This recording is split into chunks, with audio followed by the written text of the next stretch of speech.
SoFi is poised to release its Q2 earnings report next week, and July has proven to be quite eventful. After hitting its 52-week low, SoFi rebounded with a 25% increase last week, only to pull back slightly, presenting a timely opportunity with the earnings report scheduled for Tuesday, July 30th. In this video, we will delve into an earnings preview and explore how to capitalize on this opportunity. Hello, everyone. Welcome to Daily Stock Update. If you are new to the channel, be sure to subscribe to the channel and turn on post notifications by hitting the bell, so you never miss any of our uploads and also enter our giveaway. But before that, alert, this is not a financial advice video. First, let's review SoFi's previous earnings report and the guidance set for the year. For Q2 2024, the non-GAAP guidance from management projected adjusted net revenue between $555 million and $565 million, reflecting a 14 to 16% year-over-year growth. They also forecasted an adjusted EBITDA of $115 million to $125 million and a GAAP net income between $5 million and $10 million. Looking at the full year 2024, they anticipated financial services growth of at least 75% compared to 2023 levels, tech platform growth of 20% or more, and the lending segment maintaining 92 to 95% of 2023 revenue levels. GAAP net income was expected to be between $165 million and $175 million, with adjusted EBITDA between $590 million and $600 million. Earnings per share EPS were projected at 8 cents to 9 cents, and tangible book value growth was expected to range from $800 million to $1 billion.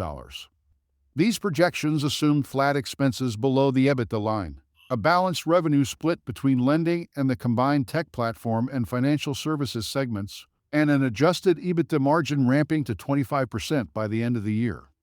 Notably, management predicted a decrease in lending segment revenue compared to 2023 levels, while projecting strong 20% growth for the tech platform and substantial financial services growth exceeding 75% year-over-year. This is significant.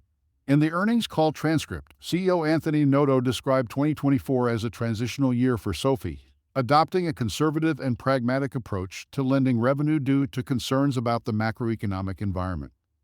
Consequently, they plan to manage lending segment revenues to 92 to 95% of 2023 levels, reflecting a cautious stance amid uncertainty, despite high demand and capacity.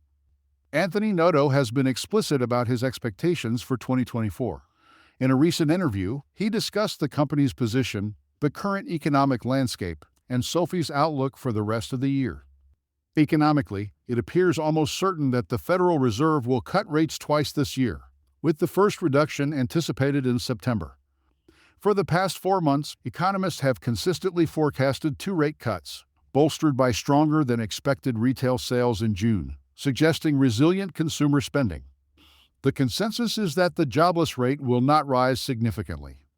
In a Reuters poll conducted from July 17 to 23, all 100 economists expected the Fed to keep rates unchanged on July 31, with over 80% predicting a 25 basis point cut in September, pushing the federal funds rate to the 5% range.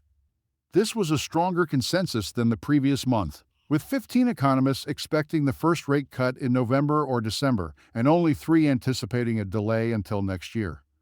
UBS chief US economist Jonathan Pringle stated they expect 25 basis point reductions in September and December, barring any significant inflation surprises.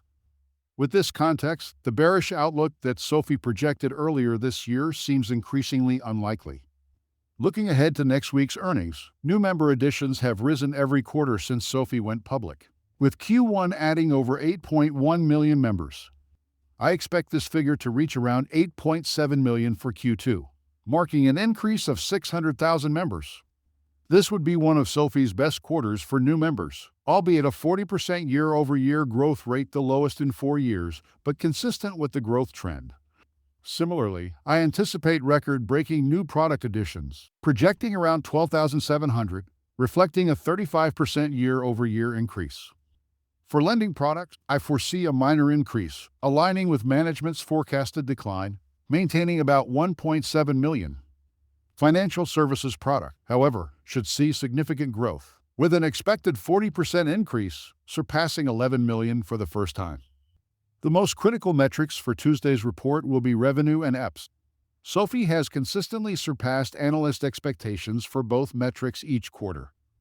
For instance, in June 2023, EPS exceeded expectations by 14%, in September by 65%, and in December by 23%.